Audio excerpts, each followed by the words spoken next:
Welcome back to Braintree Today. I'm Martha Constantinidis and you're watching BCAM TV.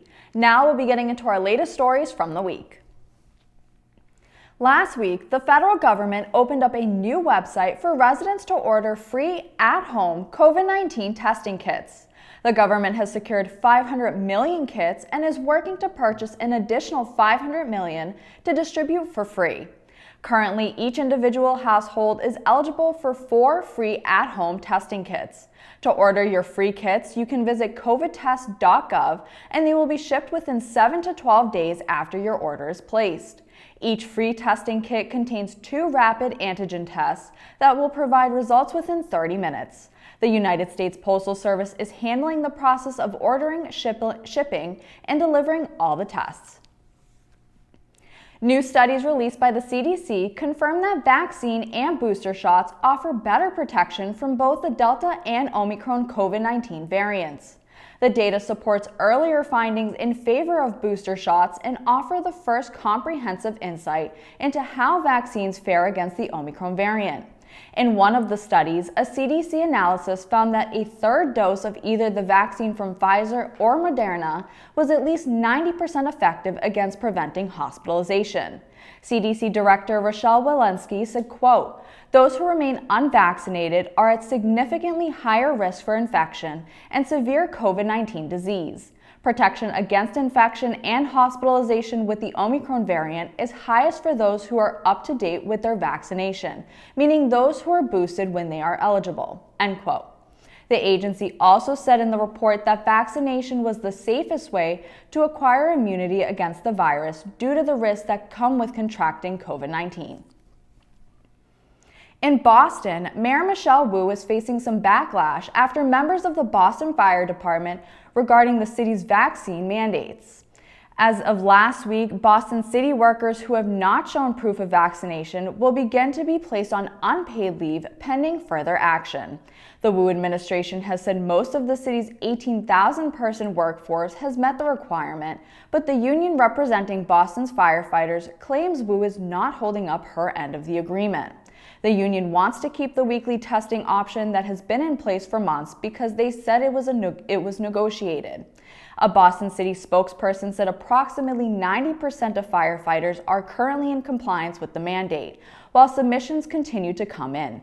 A Superior Court judge ruled the Boston mayor's vaccine mandate to move forward because of the public health crisis. The union says it will appeal. The town of Braintree is holding a walk-in COVID-19 booster vaccine clinic on Wednesday, January 26th at the Braintree Town Hall in the Cahill Auditorium. The clinic is first come, first served while supplies last, from 2 p.m. until 7 p.m. All Braintree residents 18 years and older are requested to bring their COVID-19 vaccine card and health insurance card. As a reminder, individuals are only eligible for the booster if they have completed their COVID vaccination series via Moderna or Pfizer by August 25th of 2021. Any questions can be directed to the Braintree Health Department at 781-794-8090. The state is still monitoring and reporting health trends as cases continue to grow. As of Friday's COVID-19 report, over 134,000 molecular tests were conducted and 13,935 new positive cases were reported. Currently, 3,105 people are hospitalized in Massachusetts and 446 are in the ICU. 102 new deaths were also reported. This report does not include data from the weekend. The town of Braintree will also continue to monitor COVID data from the state. Since our last update, Braintree Town Hall has reported 186 new COVID-19 cases. The Town Hall website currently shows 8,970 positive cases in total.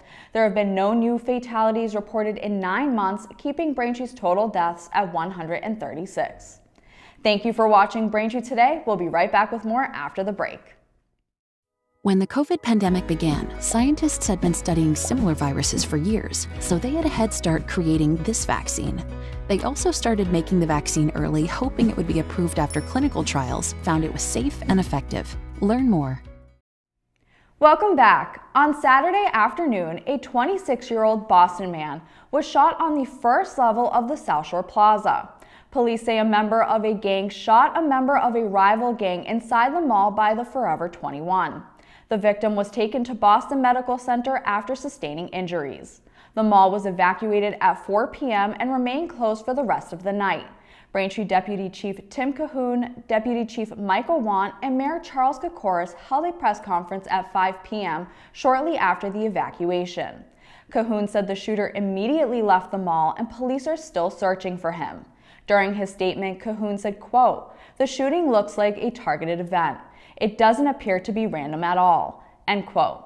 The plaza has since returned to its normal business hours, but investigators are asking anyone with information to call Braintree Police Detectives at 781-794-8620 or email to tips@braintreema.gov. The Braintree Fire Department is one of 306 Massachusetts departments to receive funds from the $5 million FY22 Firefighter Safety Equipment Grant Program. The Braintree Fire Department received a $25,000 grant from the state to purchase safety equipment. Governor Charlie Baker said in a statement, quote, "This program is an opportunity to show our deep appreciation for their work by ensuring they have the tools they need to stay safe and healthy," end quote. Fire departments in Massachusetts were able to apply to this program for 118 different types of eligible equipment, such as personal protective clothing, thermal imaging cameras, assorted hand tools, communications resources, and more. The purchase of this equipment will help many departments attain compliance with Occupational Safety, Health Administration, and National Fire Protection Association safety standards. Last week, Braintree Mayor Kokoris announced Edge Sports Group Associates as the third developer awarded the contract to build the Peterson Pool and Rink Complex. The award followed an evaluation of ESG's bid by a 5-member committee appointed by Kokoris, including Nicole Taub, Kokoris' Chief of Staff, District 6 Town Councilor Lawrence Mackin, School Committee Member Thomas Devon, Braintree High School's boys varsity hockey coach David Fasano, and Braintree High School varsity swimming and diving coach Jennifer Keene. ESG was the sole bidder on the project. The bid specifications calls for constructing at least one ice skating rink with a 200-foot by 75-foot hockey surface and a 75 by 70-foot pool with a 1-meter diving board that is 12 feet deep and has a 20-foot head clearance. In a statement, Kokoris said, quote, "I look forward to working with Edge Sports Group to continue to move this project forward in a positive direction," end quote. Braintree Trash and Recycling has a new schedule for drop-offs and collections. The next household hazardous waste drop-off is April 30th from 9 a.m. to noon, located at 74 Pond Street. The next electronics drop-off, which is sponsored by Braintree Rotary, will be held on April 23rd from 9 a.m. to noon, also located at 74 Pond Street. Then the spring yard waste curbside collection begins the week of April 18th. The recycling center is open Mondays and Tuesdays and Thursdays, Fridays, Saturdays from 7:15 a.m. to 2:45 p.m. For any information about the compost site or highway office, you can call 781-794-8955. And for any information regarding the trash and recycling office, you can contact the department at 781-794-8088. For information on what you can recycle, please go to www.recyclesmartma.org. The Friends of the Thayer Public Library are now accepting donations in the library's lower level. Donations accepted are gently used books, CDs, and DVDs. Donations are accepted during regular library hours as there are no book drives or garage book sales scheduled at this time. You can stop by to visit the Friends book sale area lower level to browse their always changing collection. Thank you for watching Braintree Today on BCAM TV. We'll be right back with more stories in the area. The COVID-19 vaccine doesn't contain the virus, so you can't get COVID from the shot. You may experience things like muscle aches, fever, or tiredness, but these are most likely signs that your body is building immunity to protect against the virus. Learn more.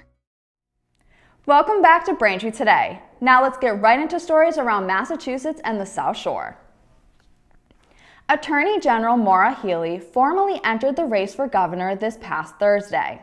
Healy is putting economic recovery from the COVID-19 pandemic at the forefront of the campaign that she said would be built on teamwork. After months of speculation, Healy released a video Thursday morning announcing her candidacy for governor after 2 terms as Attorney General.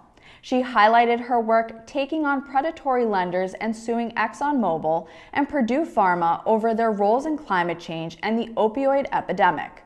In the video, she said, quote, "I know the years of the pandemic have been really hard, but I see a state that's coming together with courage, grit, and caring to do great things," end quote. Now, with Governor Charlie Baker not seeking a 3rd term, Democrats have grown increasingly optimistic about their chances in November. The cannabis industry is growing by leaps and bounds in Massachusetts. According to data from the Cannabis Control Commission, since adult use retailers opened in Massachusetts in November of 2018, gross total sales have now reached $2.5 billion.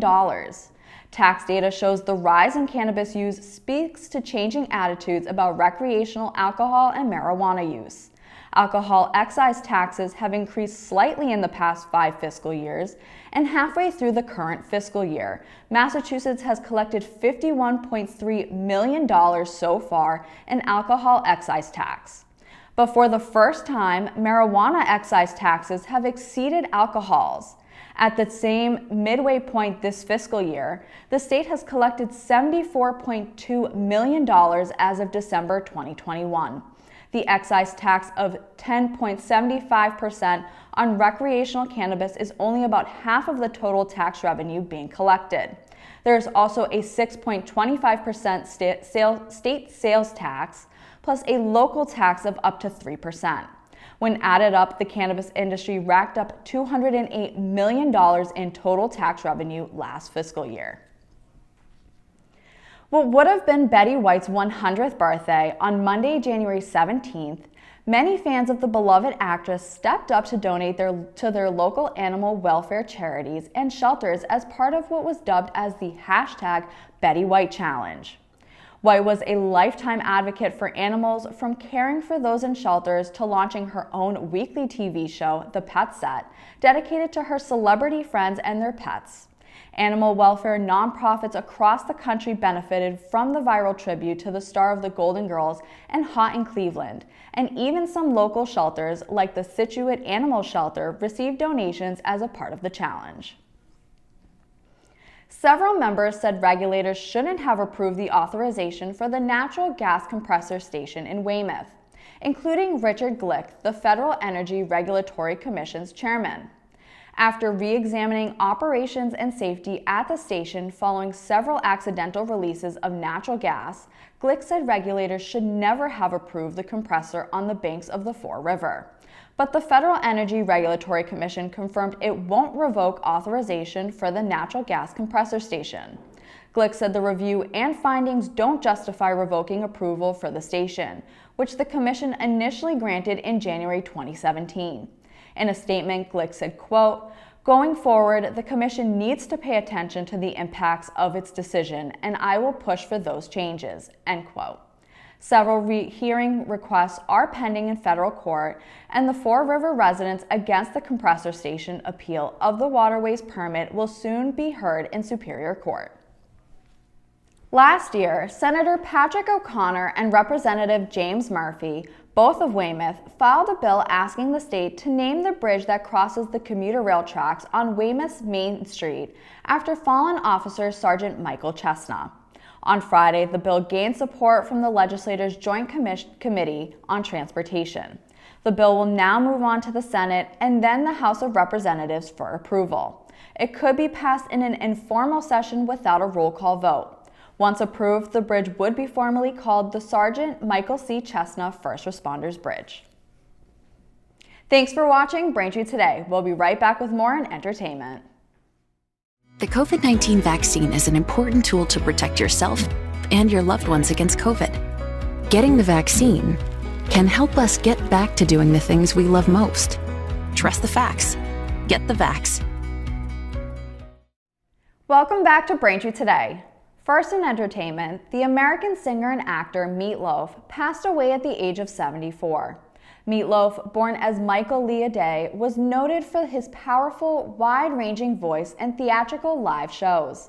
His Bat Out of Hell trilogy has sold more than 65 million albums worldwide. Meatloaf has also appeared in several television shows and films, including the cult classic The Rocky Horror Picture Show, Fight Club, and Wayne's World. A statement on his verified Facebook account states, quote, "Our hearts are broken to announce that the incomparable Meatloaf passed away tonight with his wife Deborah by his side," end quote. The statement continues to read, quote, "Daughters Pearl and Amanda and close friends have been with him throughout the last 24 hours," end quote. His death was also confirmed by his manager, Michael Green. The U.S. news outlet TMZ reported that Meatloaf died from COVID-19 after falling ill earlier this week, although their claims have not yet been confirmed by his family or representatives. Now let's check out a few new shows, including a thriller TV series and the 5th installment of an American horror classic.